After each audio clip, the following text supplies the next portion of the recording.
గజేంద్ర మోక్షం ఘట్టంలోని పద్యము. భిల్లీ భల్లలు లాయక భల్లుక ఫణి ఖడ్గగవయ బలిముఖ చెమరీ జిల్లీ హరి శరభకరి గిటి మల్లాద్భుత కాక ఘూక మయమగు నడివెన్. ఈ పద్యం పోతన రచించిన శ్రీమద్ భాగవతంలోని గజేంద్ర మోక్షం ఘట్టంలోనిది. దట్టమైన అడవిని వర్ణిస్తూ అందులో ఉండే రకరకాల జంతువుల్ని వివరించాడు.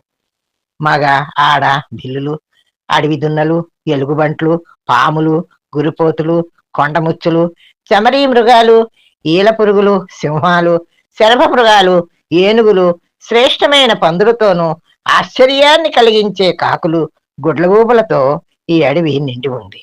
అటువంటి అడవి ఇది. ఈ వీడియో మీకు నచ్చినట్లయితే లైక్ చేయండి, షేర్ చేయండి, సబ్స్క్రైబ్ చేయండి.